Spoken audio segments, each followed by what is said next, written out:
бактылуу балдар өсүп чыга берсин. Биз дүйнөнү талант менен, билим менен багындырабыз. Сиз көрүп жаткан Сен мыктысың долбоору. Салам ардактуу көрүүчү, салам ардактуу достор, ата-энелер. Бардыңыздарга ысык салам. Урматтуу президентибиз Жапаров Садыр Нуркожоевичтин колдоосу менен уюштуруп жаткан Сен мыктысың долбоорун биз баштадык. Айтматовдун чыгармалары 177 тилге которулуп, биздин чыгарманы дүйнө эли окуду. Айтматов аламын уланта турчу адам балким сиздин үйүңүздө чоңоюп жатат. Кийинки катышуучубуз кичинекей жазуучу Жапарова Акмаралды чакырабыз ортого.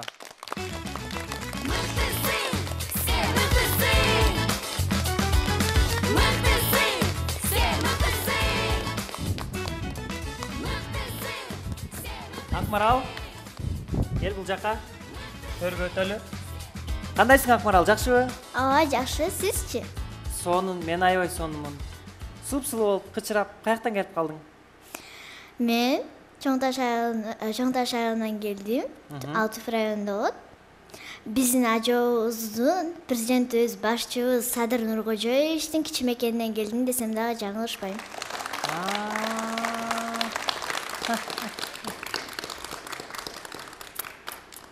Сен менен жакшыраак сүйлөшөйүнчү. Сен менен 1 саат эмес, 2 саат сүйлөшөйүнчү. Мактачы президентибизден. Президентибиз аябай кандай десем, аябай күчтүү, ал абдан сыпаттуу, сулуу, башкармачы. Биздин ажообуз болгондуктан ага бүт мактоолор жараша берет. Кайсы мектептен келдиң? Мен Түп районундагы номер 3 Бакай Коралиев атындагы жалпы орто билим берүү мектебиндеги 3 Б классында окуйм. Сонун ким атындагы? Бакай Коралиев. Ал ким болгон? Ал биздин биринчи директор болгон мектебибиздин. Өзүң аңгеме жазат экенсиң, Ооба. Аңгеме кантип пайда болгон?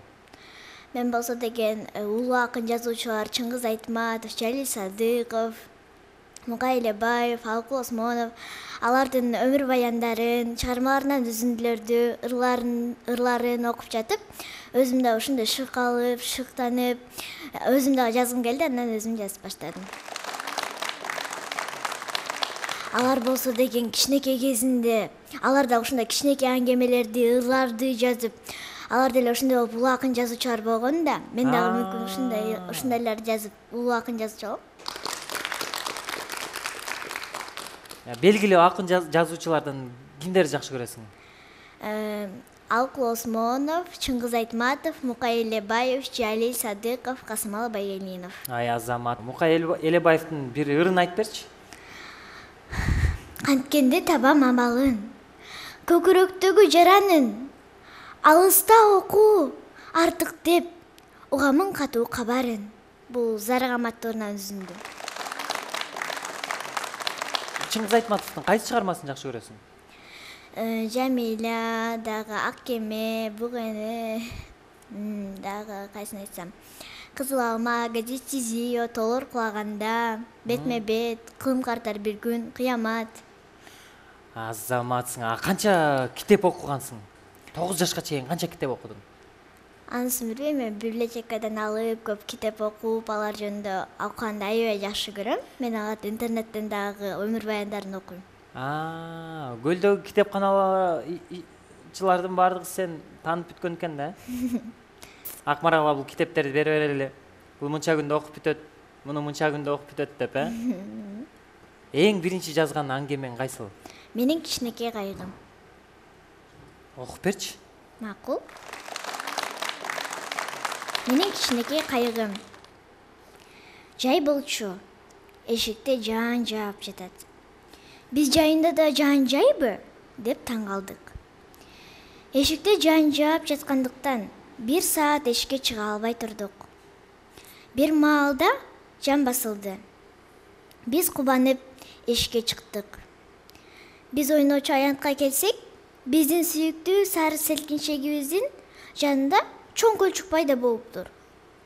Мен Келгиле, кайгырбай, кайык жасап ойнойбуз дей салдым. Баары макул болушту. Кагаздан кайык жасадык. Дал ошол чоң көлчкө кое бердик. Бир малда кайыгым сонун жүрүп кетти. Биз көлчүктө бака бар экенин билген эмеспиз. Бир кезде кайыгымды көтөрө секирип, бака чыкты. Кайыгым бузулуп калды. Мен капаланып, ыйлап калдым. Баары мени сооротушту. Досторум баканы алып барып, ыргытып салышты. Апам бизди көрүп калып, жаныбызга келди. Мени сооротуп, эркелетти. Анан балдар баканы сууга алып барып койгула. Силерди да ыргытып салса болобу? Ал дагы жан, анын деле денеси ооруйт, деди. Биз кайрадан баканы сууга алып барып койдук. Мен бул окуядан чоң сабак алдым. Азаматсың. Бул ошондо эң биринчи жазган аңгемең, э? Ооба. Канча жашта? 8 жашымда жазгам. 8 жашта. Ооба. Азаматсың. Канча аңгеме жаздың? Билбейм. Көп. Эң узун аңгемең канча барак болот? 5-6. 5-6 барак, э? Ооба. Ырлар да жазасыңбы? Ооба. Ыр окуп бербейсиңби? Анда атакем менен апакемди окуп берейин. Жарайт. Атакем менин тирегим. Кудайдан мен өмүрүңдү тилеймин. Апам экөөң мандайымда бар болгула дайыма. Атаке, мээримиңе балкып өстүм. Дайыма эркелеймин ага көндүң. Үй бүлөм деп эмгек кылдың, ырыскы таап. Чоңойгондо эмгегиңди келе мактап. Атакем, асказоом, тирегим. Балдарыңдын амандыгын тиледиң. Ар бир мүнөт эмгегиңди баалаймын. Анык болсун дайыма сенин маанайың. Вау! Караңыздарчы, мен кандай бактылуу адаммын. Келечектеги гений адам менен келечектеги кыргыз адабиятын дүйнөңө даңазалай турчу адам менен сүйлөшүп отурам. Кол чаап койгулачы достор. Сен мыктысың жөнүндө барбы жокпу? Бар. Азыр жаза калалыбы? Бар, э? Ооба. Айтып берейин. Кел анда ушуну угалы. Ажо, бул сөзү баштаган. Долбоорго келип болуп турам. Өнөрлөрдү колдогон сиздерди мыкты деп угам. Арбаңыз эл журтум, сиздерге эйлип салам айтам. Самат байке, кандайсыз? Ушул эле жайдансыз. Жашты балдардын тилин таап, мыктыларды тандайсыз. Мейли жазда күздө кыш, Самат байке ойбой тарамыш. Ырдап жазды эфирден, биз билебиз дыккындыш. Өтө таланттуу экенсиң, мен ушунчалык суктанып отурам сага. Ким менен келдиң студияга? Мен тайжем, атам, апам, тайкем, жеңем, Бактыр абам. Апаң менен сүйлөшөлүбү? Ооба. Аты ким? Наргиза. Наргиза айым, саламатсызбы? Кош келдиңиз. Саламатсызбы? Менин кызым негизи кичинекейинен эле өжөрлүү, бат кабыл алат. Мен кичинекейинен баштап тили да эрте чыкты. Тили чыга электе мен жомокторду абдан көп окуп берчүмүн. Тили чыгып, тамга таанып өзү жаза баштаганда акындарга кызыга баштады. Акындардан да үзүндүү китептерди окуп бере баштадым. Мукай Элебаевдин музейи бар, аякта китепканасы да бар. Китепканасына барабыз, чогуу китептерди алабыз. Эң мыкты адамдардын аркасында эң мыкты энелер турат. Сонун кызы тарбиялап атыптырсыз. Көз тийбесин. Чоң рахмат. Элибиз суктанган, Ысык Көл облусу сыймыктанган, Кыргызстан сыймыктанган, дүйнө жүзү ушунчалык суктанган мыкты кыздардан болуп чоңойсун. Бар болуңуз. Амин, чоң рахмат.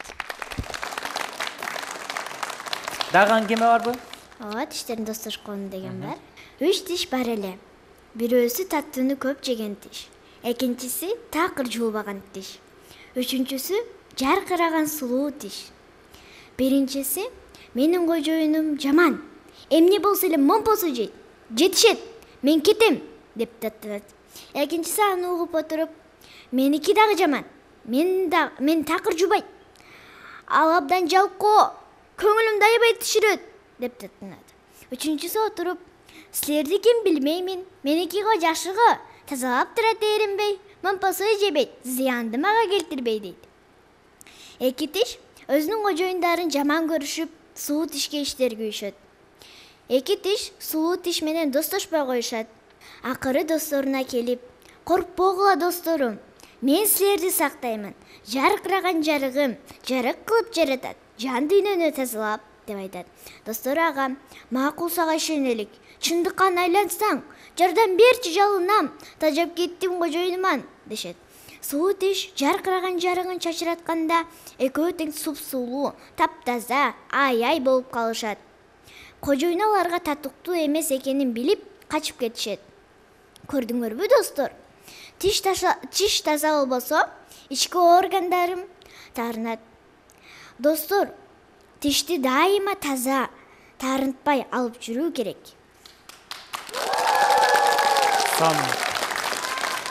Сенин бир чыгармаңды биз атайын мындай анимациялап жасаганга аракет кылдык.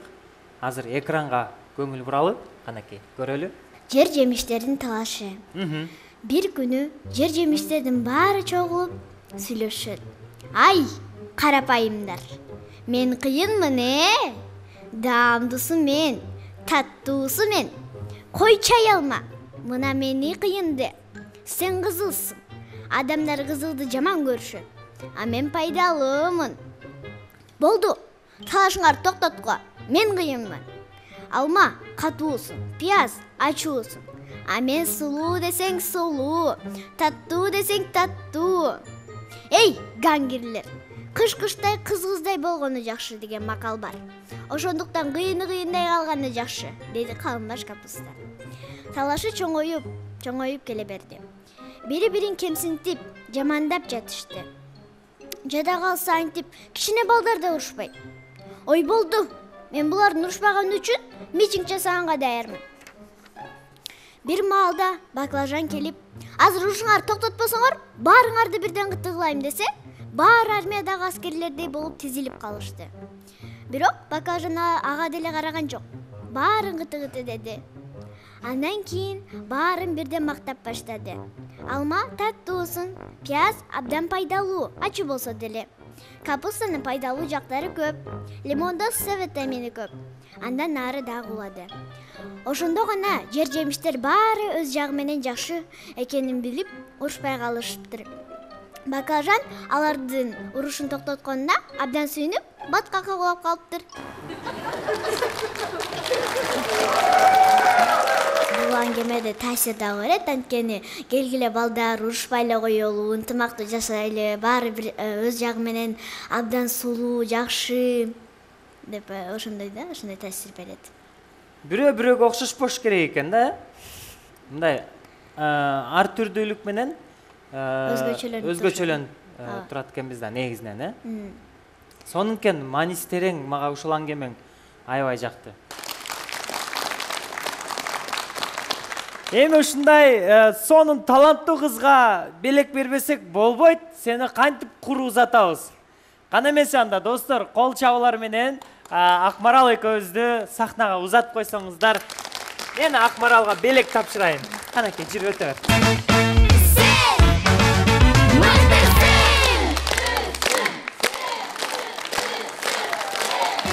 Сен чындап мыкты экенсиң. Мени таң калтырдың, элди таң калтырдың, азаматсың. Бул жон баштыкты асынып ал. Көп китептерди салып жүрөсүң. Сен бул сыйлыктарга татыктуусуң. Тарбия берүүчү ширин жомоктор дейт. Мынакей, бул жомоктордон дагы окуп коесуң, ошондой эле планшет тапшырылат. Ошондой эле бул сенин бөлмөңдө сакталып калат өмүр бою. Сен мыктысың долбоорунун башкы кубогун Жапарова Акмаралга тапшырамын. Акмарал, азаматсың, дагы көп чыгармаларды жаратыр. Аман эсен бол. Жакшы бар, ысык көлгө ажобуздун жердештерине ысык салам айтып бар бизден. Браво! Сонун ардактуу досторум, караңыздарчы. Кандай гана керемет балдар, кандай гана сүйкүмдүү сонун балдар келип биздин долбоорубузда, дал ушул студияда, дал ушул сахнада Самат байкеси менен бирге маек курушат. Самат байкесинин көңүлүн ачат, Самат байкесин таң калтырат, сиздерди дагы таң калтырат. Биз болсо сиздерди таң калтырууну улантабыз. Бул Сен мыктысың долбоору. Бизден алыстабаңыздар. Кызыктын бардыгысы алдыда. Ал эми кийинки чыга турчу өзгөчө коногубуз бардык музыканы бир эле угуп гитарага түшүрө алган туаса таланттуу музыкант Манасбеков Али Аскарды чакырабыз. Тосуп алалы.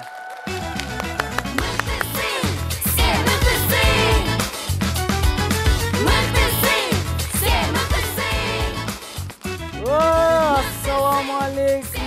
Сага биздин студияга музыкант келип калган экен. Кандайсың, жакшысыңбы? Келе атканда эле мыкты экениң байкалып турат го чиркин. Жакшы элемин. Жакшы элесиңби? Баары сонбу? Баары эле сон. Дайыма жаныңда. Дайыма жанымда. Түшүңө кирет гитара. Ойгонуп кетсең эмне кылып аткан болосуң? Ойгонуп кетсем.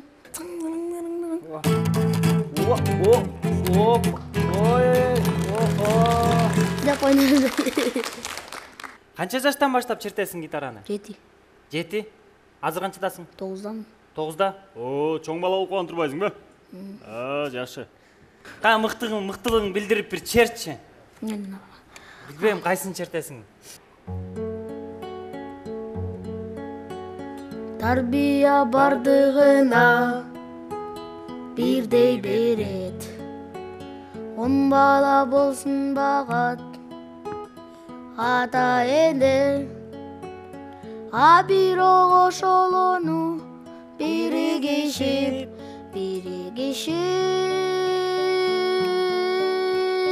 багышпай татын десин эминдеге.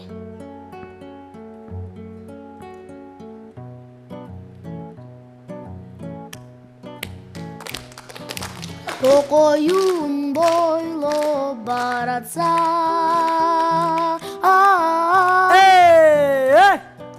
суктантып көздү караткан алыстан келген адамдар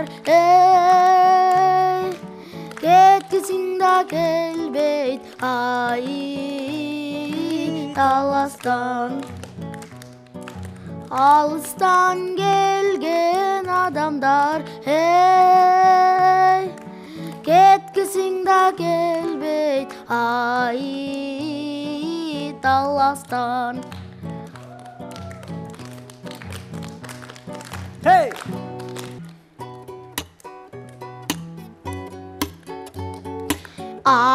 Айтамын анан атадан гана калган мурасты.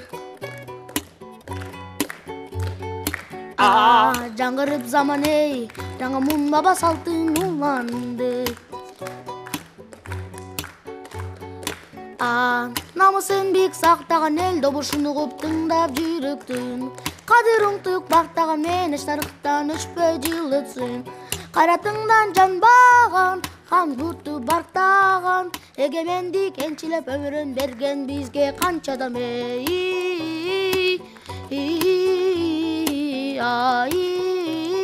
Таштайсы калган кыргазымдан бириң кеттиң алыска, бириң кеттиң жылдызга, бириң жарайт намыска, бириң бириңде талашпа.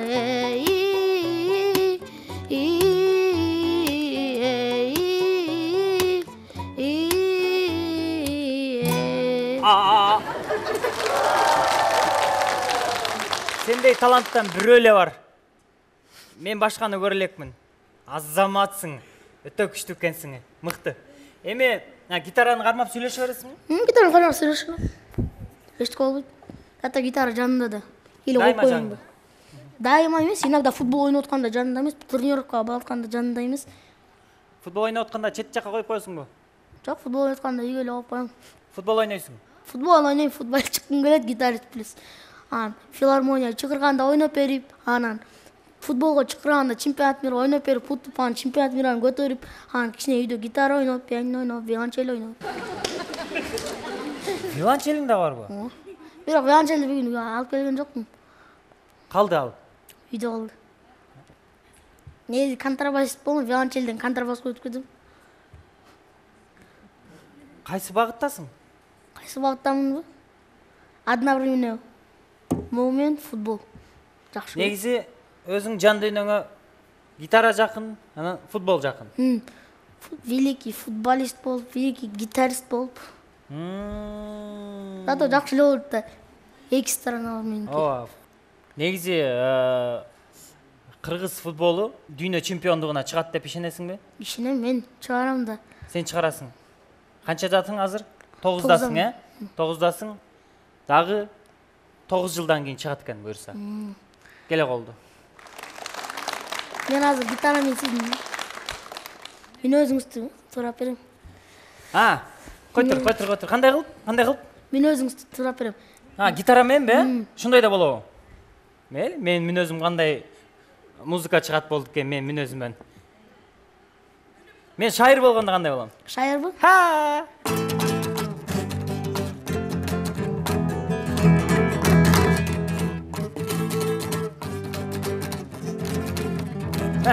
Эми корккондочу? Коркондо.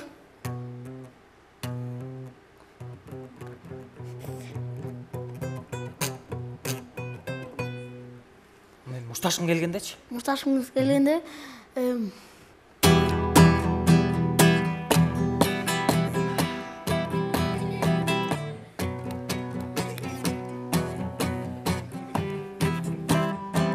Шашкандачы, мен шашканда.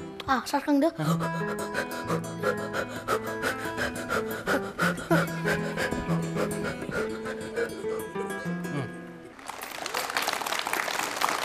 Ушундук.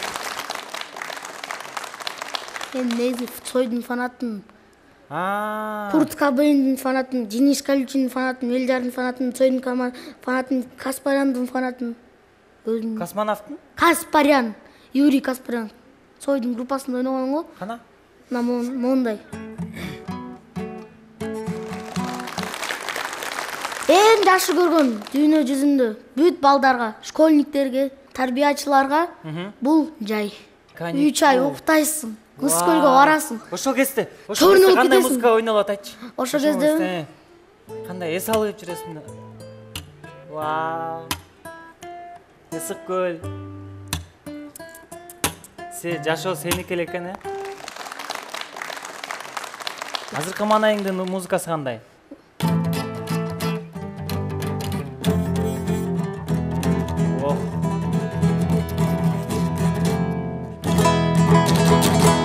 Бир аз сарсана болуп аткан окшойсуң, музыкаңа караганда жүрөктөр дүкүлдөп, э? Түдүк болот. Мен эфирге чыгам деп, э? Негизи гитара ойногон балдарды кыздар жакшы көрүп калат эле. Кыздар барбы? Менде жок кыз, мен кичинекеймин да. 18 жаштан анан эле көрөйүн киммен жүргөн болсун. Кандай кыз туш келсе деп ойлойт элең сен чоңойгондо? Чоңойгондо Музыкант кызбы? музыкант кыз эмес. Же бас гитарада ойногон кызбы? Обычный эле. Ким менен сүйлөшөлү? Атаң менен сүйлөшөлү анда. Атаң аты ким? Нурмат Абдрахманов Манасбекович. Нурмат Абдрахманов. Нурмат Манасбекович. Ассаламу алейкум. Алейкум салам, рахмат. Жакшысыздарбы? Жакшы, шүгүр. Өзүңүз музыкант экенсиз. Ооба, мен да ушул азыркы республикалык Атайын музыкалык мектебинде окугам. Анан ошо баламды да ошо кичинекей кезинен кичине слуху жакшы экен, барып анан ошол жакка барып өзү кичинекейинен айтып калды да. YouTube көрүп атып, Цойду көрүп калыптыр. Анан жактырып калып, мага гитара алып бериңиз деди. Анан эң биринчи ушу гитараны алып бергенбиз. Ошо алып берсек, анан бат эле өздөштүрүп үйрөнүп кетти.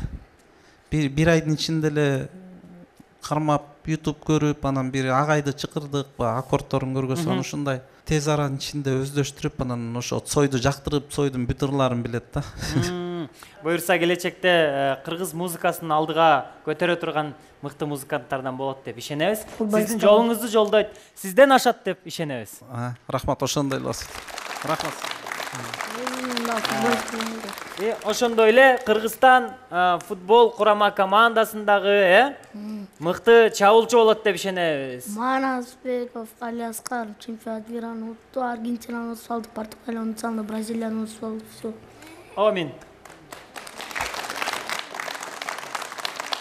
Алиаскар, мага дагы Цойдун ырлары аябай жагат. Мен кичинекей кезимде көп укчумун. Мен азыр сенин аткарууңда уккум келип атат. Азыр сахнага чыгып, бизге Цойдун ырларынан бирди аткарып берчи. Конокторубуз кол чаап койсун. Кана. Бир сахнага өтөлү.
Сен чындап мыктылардын мыкты экенсиң досум. Манасбеков Алиаскарга сен мыктысыңдын мыкты белектери тапшырылат.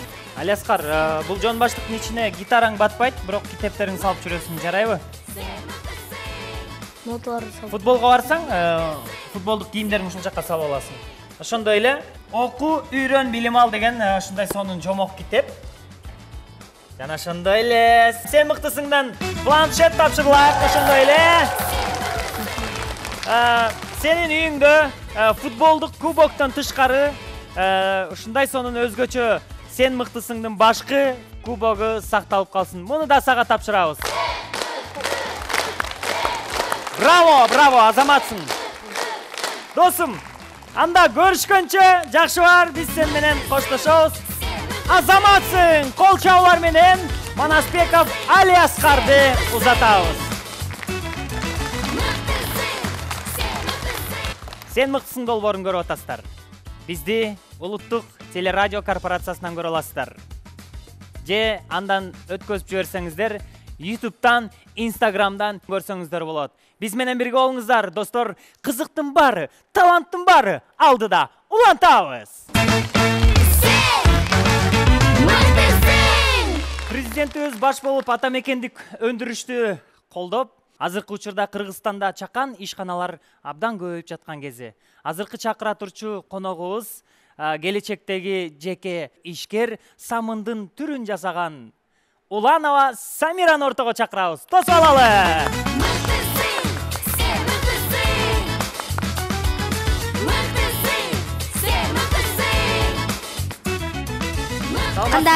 Кандайсыз? Жакшы, өзүңүз? Жаркылдап каяктан келип калдың? Мен Нарын областынын Актала районунун Үгүт айылынын Мусабаятов атындагы орто мектебинде окуйм. Мен Үгүт айылынан келдим. Ой, азаматсың. Айылың кандай? Биз деген Нарын сууга жакынбыз. Бишкектики мындай суулары башкача болор эт да мен ичкенде.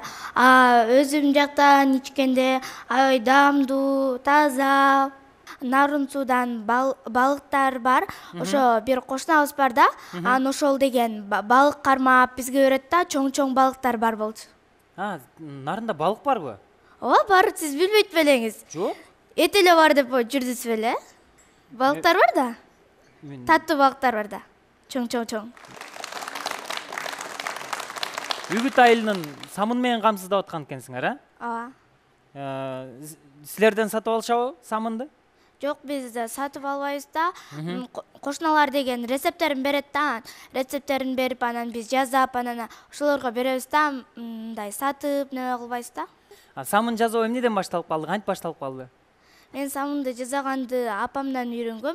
Биз жазап жатканыбызга 2 жыл болду. 2 жылдан бери самын албайбыз, өзү жасайбыз. Дагы кошуналарга да таратып беребиз. Кошуналарга бекер таратасыңарбы? Биринчи жасап баштап сүт алмаштырасыңар, балык алмаштырып ийесиңер. Антип кылбайбыз да. Биринчи жасап баштаганда биз деген бекер таратып салганбыз да. Силердин самын жасаган башкалардан кандай айырмасы бар? Биздики деген мындай тактарды кийимиң май болуп калат го.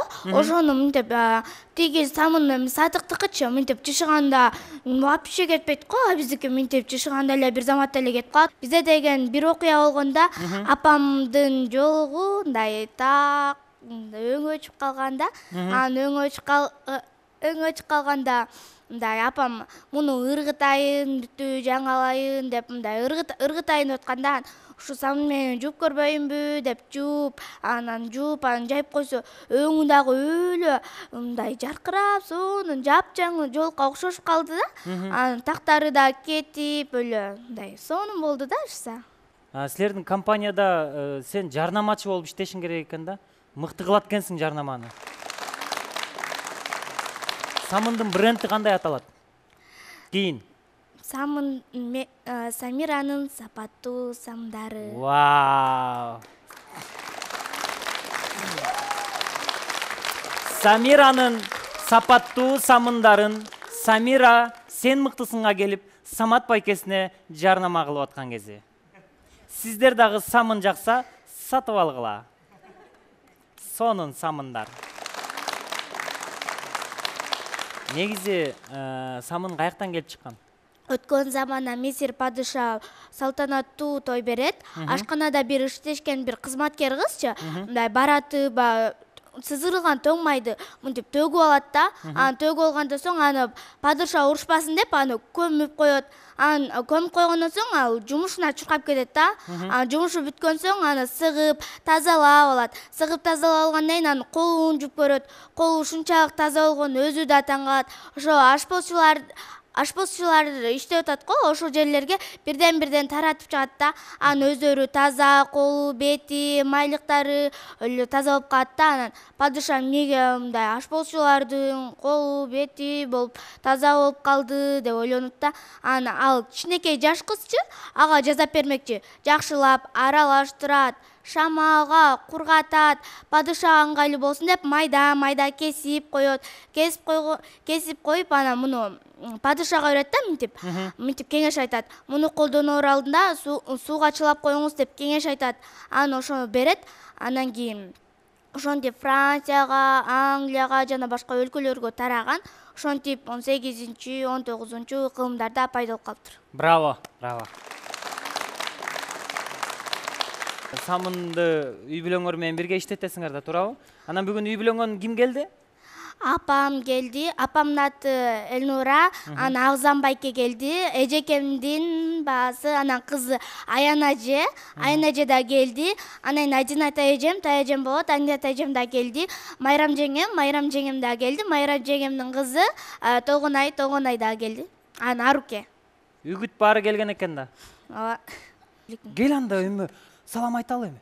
Директор агайыма, Акимге, үгүттүн акимине, классташтарыма, тайнеме, тайтама, туугандарыма ысык салам жолдойм. вау, ысык салам. Ысык салам жолдойм. Эжекеме дагы. Аха. Салам, ысык Салам. Үгүткө салам бизден. Апаң менен сүйлөшөлүбү? Ооба, апам менен Аты ким эле? Элнура. Элнурайым, саламатсызбы? Кош келдиңиздер. Саламатсыздарбы? Кош келдик. Мен кызым жөнүндө айта кетсем, мен өзүм 5 балам бар. 5 баланын арасынан эң тыңы менин оң колум. Мен каяка барсам турсам өзү ошону карап, бүт мен кылганымды кайра кылат. Орду мисалы үчүн үй жыйнатсам, орду менен заматта жыйнап коет да. Анан ичине бардык нерсени ичине сактайт. Ойлонуп иш кылат бардыгын. Сонун аябай таланттуу, акылдуу, жароокер кызыңыз бар экен. Рахмат. Буюрса ошол чакан ишканаңыздар чоңойсун, көбөйүп, жалпы Кыргызстанды самын айна менен камсыздаңыздар. Рахмат. Ыраазычылык айтабыз. Рахмат. Кел анда сен самындарыңды көрөлү, сахнага чыгалыбы? Ооба. Жир. Жүрүп берем дагы.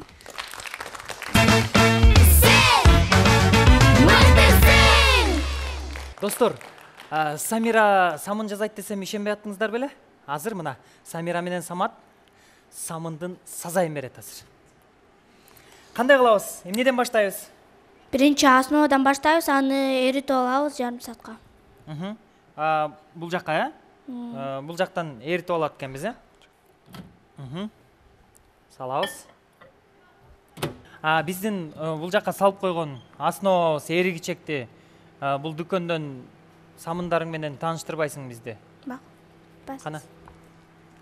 Кандай аталат бул самындар? Мен негизи жазды жакшы көрөм, жаз мезгилин аябай жакшы көрөм. Анан бул деген жаздын эң биринчисинде анан ушул ары деген гүл ширесин алып, анын уясына алып бара жатат. Мынакей. Ал болсо жаздын эң биринчисинде Байчежекей өзөтүнө сары. Байчежекей, бул Байчежекей бул деген арлар деген Байчежекейге конуп ширесин чогултканга баратат. Бул дагы бир роза гүл, ошол да бул дагы ошо ширесин чогултуп баратат. Шире алганга. Өтө кооз экен, мынакей. Ушундай. Бунун аты бадыраң самын. Бадыраң самын? Эмнеге бадыраң? Биз деген боек, соек кошпойбуз да, бадыраңды жөн эле мынтип, мындай болсо, мындай теркадан өткөрүп, Бул самындын составына бадыраң да кошулат, ошондо. Табигый самындар экен буларчы? Мынакей жана калыптан өзүбүз көргөндөй, коляска. Бул жерде колясканын формасындагы самын экен. Атайын кичинекей балдарга айланган. Жок, атырсам. Атырсамынбы? Мына моголардын баары могул. Ушулардын моголар мындай турат го, ушулар кирсамындан кылганса, булар мындай гүл сыяктуу мындайлардын основадан жазабыз. Ал эми бул болсо айгүл гүлү экен, Айгүл гүлү, ооба. Мынакей. Айгүл гүлүнүн формасындагы Самира жасаган ушундай самын, гүл самын экен. Булар гүлдөр, булар деген көпөлөктөр, ушун козоп койгонбуз. Сонун. Бул мынакей жаздын келишин чагылдырган өзгөчө самындар экен. Муну тууган күндай, мындай майрамдарга мындай апарып бериш керек. Апаларга белек кылса болот экен, кыздарга белек кылса болот экен. Ооба. Сонун. Жыттары ар башка. Мындай кооз гүл менен кир кийимди жуугуң келбейт го? Муну бөлмөңгө коюп койсоң, ал 2 ай жыты кетпейт да. Бул жыт берип турат, Ооба. болгондо да. Жыттары ар башка, аябай жеңил кете берет да. Жеген келип кете берет? Сонун экен, жыты жакшы экен. Булардын ар башка да жыттары. Жактыбы сизге? Өтө сонун экен. Мына бул дагы гүл экен, Ооба. Бул деген кирсамын мезге реклама кылып берейин. Эгерде кийимиң так болуп, май болуп кетпей атса, бул самын сага жардамга келет. Вау! Сен азамат экенсиң. Мен оюмча бул берүүдөн кийин сен самындарың калбай калат окшойт. Үгүттүктөр эле талап кетет окшойт, я. Ооба, ошентип ойлоп атам. Нарындан чыкпай калабы деп коркуп атам ушу самындар. Бишкекке да келсе экен, Бишкектегилер дагы башка Кыргызстандын башка региондогулар дагы бул мындан буу чыга баштады го, жарылып кетпейбизби? Карап коелучу муну. Экөөбүз алаксып кетиптирбиз го бул жерде. Уже неме эриптир да. Эриптир, Ооба. Мынакей, самындын основасы даяр болду. Бул эми тез аранын ичинде калыпка куйбаса катып кетет экен. Бул деген мындай жыт чыгаргыч, неме бул да D3 деген бар, ошо экөө аралашта 5 кылабыз. Муну кошобуз, Канча тамчы? 5. 5 тамчы. 2. Колум күйсө да чыдап куяйын. Опа, дагы куяйынбы? Ооба. Ташы жакты. Туулуп кетти. Бул эми да жарым саат, 30 мүнөт, ошондойдо саатта курайт да. Биздин самыныбыз катыгычакты дагы жарым саат убакыт бар экен. Биз ага чейин убактыбызды жөн эле өткөзбөй, Самиранын сиңдиси дагы үгүттөн атайын келип калган экен. Биздин берүүбүзгө сонун белеги бар экен. Азыр көрөбүз анда. Анда эмесе Аруке бизге Манастын төрүлүшүн айтып берет. Манас айтып берет. Байжакы балам сүйчү, бүгүн сенин багыңа адыстан тулуш келип, оң колунда кадакан канмай түштү эн манас, сол колунда шад алтын Уштай түштү эн манас, гөнөн бөлүндү, ачагынан баламды кадока жеринди, эдеше татпес бот, кады толоша дот, татташ болот, так болот, аламна мынча жок болот, Вау, баракелди. Аруке, азаматсың. Анан соңунда белек бергенде сага Самир эжең сага да белек берет, макулбу? Азаматсың. Кана Арукени ордуна узатып кой, Аруке бара берсең болот. Мынакей достор, жарым сааттан соң Самиранын жасаган самыны даяр болду, Самира экөөбүздүн. Мынакей ушундай формада болуп катыйт экен. Самынды мен мындан ары билип алдым, кандай жасалышын. Азаматсың, эми бизде сонун салтыбыз бар. Келген таланттуу досторубузга сен мыктысың долбоорунун атынан сонун белектерди тапшырабыз. Келечекте мыкты ишкер болом деген Уланова Самирага сен мыктысыңдын белектерин тапшырып коелу анда. Ура! Неке, бул жон баштык сага. Тагынабыз. Ошондой эле Ширин жомоктор деген сонун китепти беребиз. Заманбап планшет тапшырабыз. Сен мыктысың долбоорунун башкы кубогу Уланова Самирага тапшырылат. Самира, нарынга үгүткө бизден ысык салам айтабар. Акимге да салам айтабар бизден. Чоң рахмат, аман эсен жетип ал. Жакшы бар.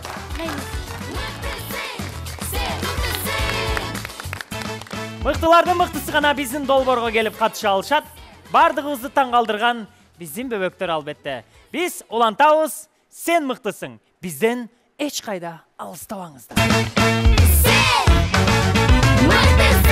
Биздин студиябыздын ардактуу коногу Кыргызстандагы эң кичинекей тарыхчы болгону 11 жашта. Сиздердин кол чаңыңыздар менен ортого чакырайын. Бейшенбеков Алинур келатат, тосуп алалы.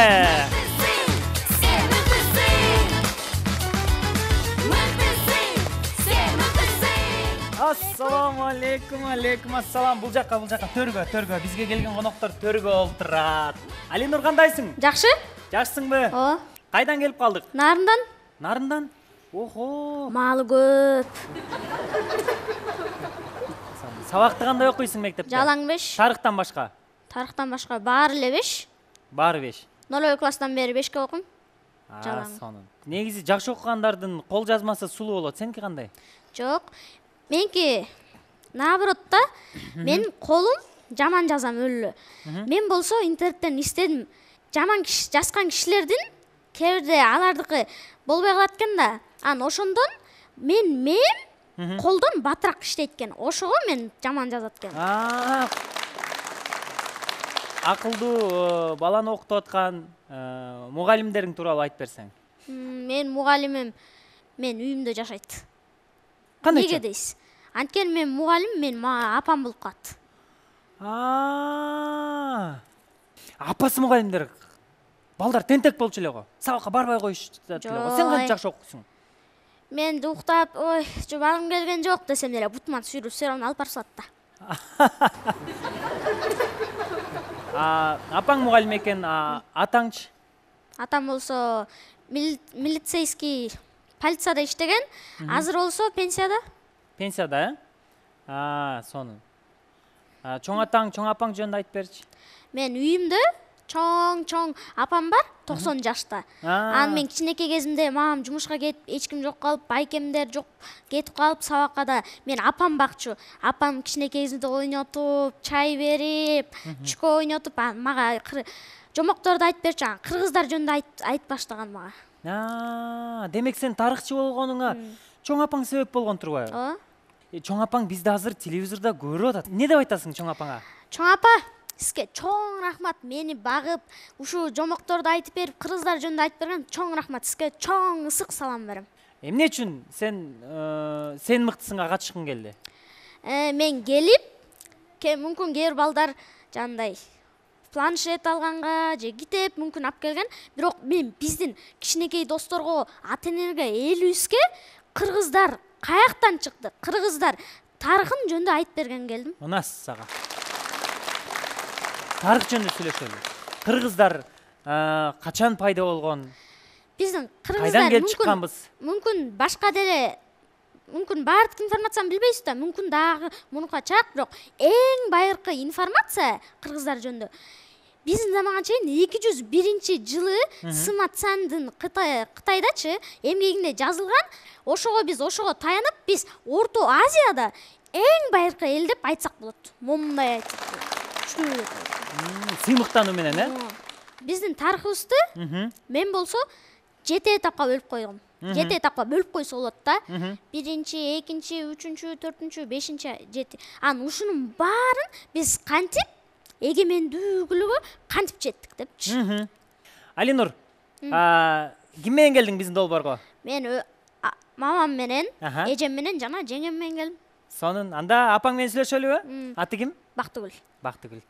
Бактыгүл айым, саламатсызбы? Кош келдиңиз. Саламатсыңарбы? Кичинесинен бери эле абдан зээндүү бала. Бардык болгон маалыматтарды бат эле илип алат. Тарыхка кызыгып калганында бир себеби ушу мен өзүм тарых сабагынан берем.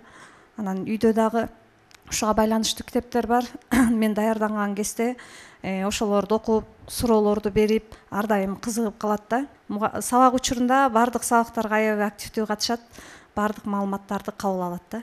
Чоң рахмат, сонун уулуңуздар бар экен. Байкы сабактан башка, тарыхтан башка дагы кандай өнөрлөрүң бар? Кандай өнөргө кызыгасың? Мен мүмкүн тарыхчы болгум келет.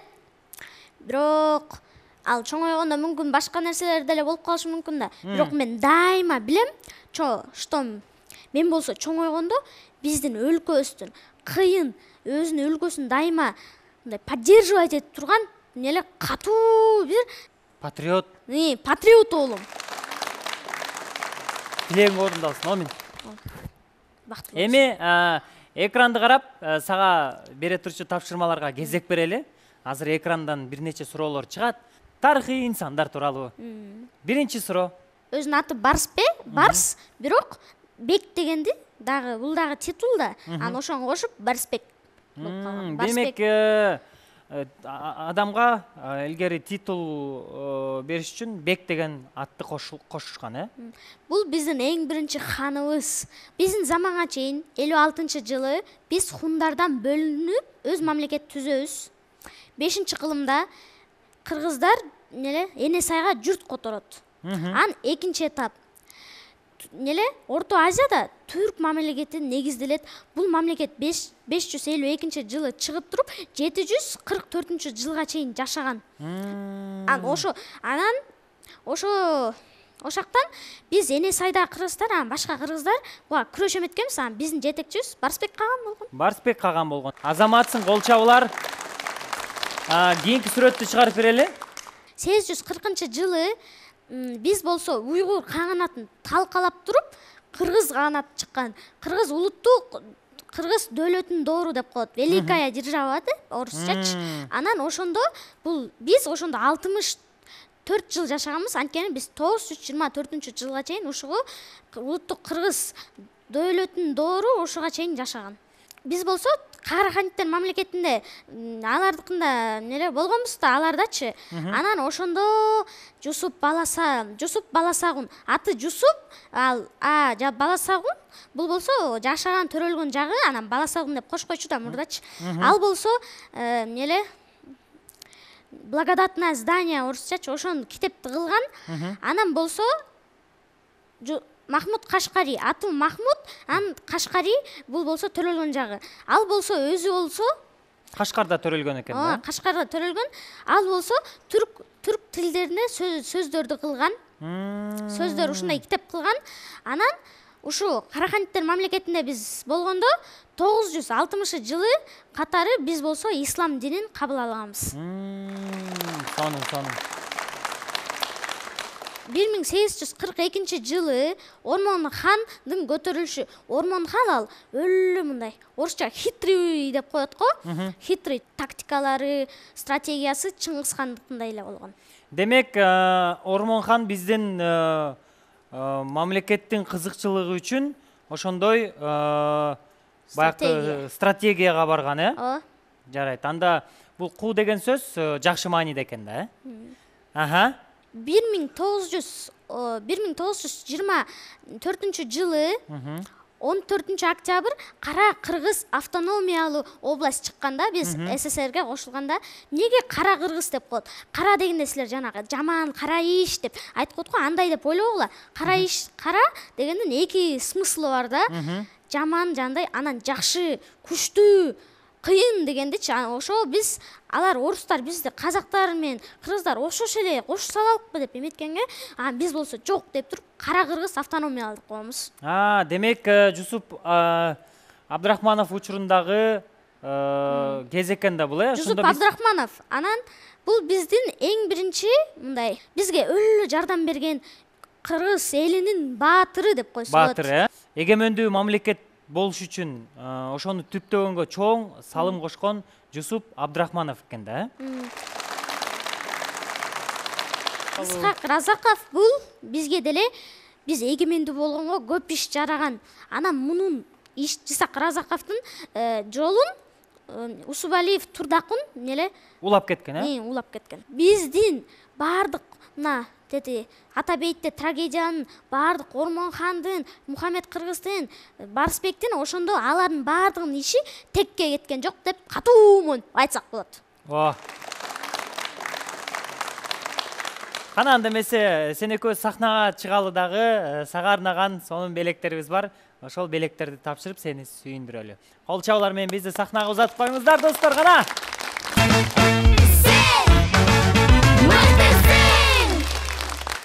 Алинур, сага белек бериш үчүн биз болсо ортого тарых илимдеринин кандидаты профессор Кыяз Молдокасымов агайды чакырганбыз сага белектерди тапшыруу үчүн. Кана эмесе кол чаап тосуп алалы.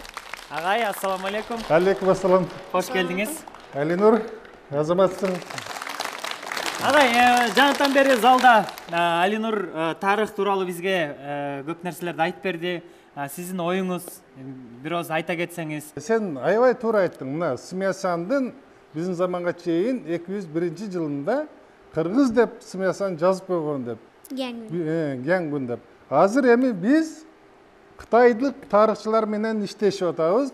Смясандан мурда 800 жыл мурда Кыргыз деген аталыш жазылыптыр деп Кытайдын окумуштуусу Ю Тайшан бизге жаңы бир маалыматтарды айтып берди.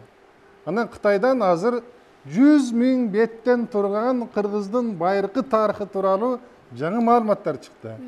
Сен буюрса эски Кытай тилин үйрөн.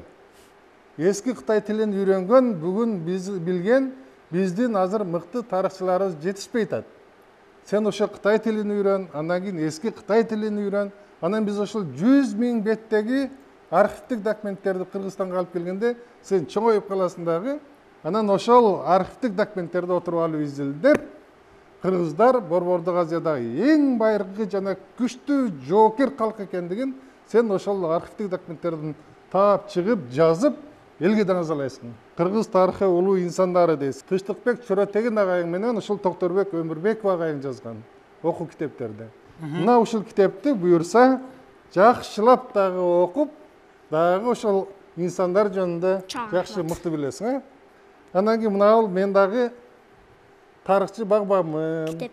Анан ошол менин тарыхчылыгым жагынан ошол китепте көп нерсе жазылган. Сен ошону үлгү катары окуп, анан кийин жакшынакай болуп, чоң Тыштыкбек Чоротеген агайыңдай биздей мыкты тарыхчы бол, Эң сонун.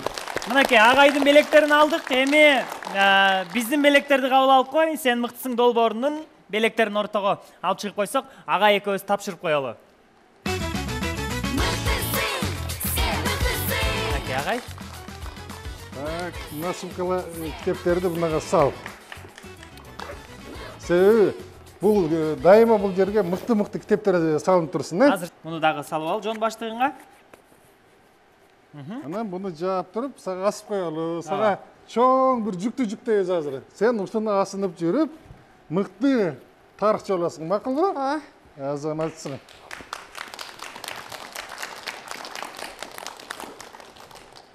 Ошондой эле заманбап китеп бул. Планшет тапшырабыз сага. Карма. Сен мыктысың долбоорунун башкы кубогун тапшырабыз. Мына сен дайыма азыр мына 5-чи класстан баштап эң мыкты сен мыктысың деген мына кубокты алдың. Эми тарых боюнча жыл сайын мектептерде өткөн конкурстарда, Кыргызстанда өткөн конкурстарда жыл сайын ушундай кубок алып жүр, макулбу? Сага ийгилик каалайбыз. Ке, азаматсың. Чоң рахмат. Кол чабуулар менен биз болсо Алинур менен агайды узатабыз. Салам. Алинурдун атынан бардык классташтарына, агайларына ысык салам.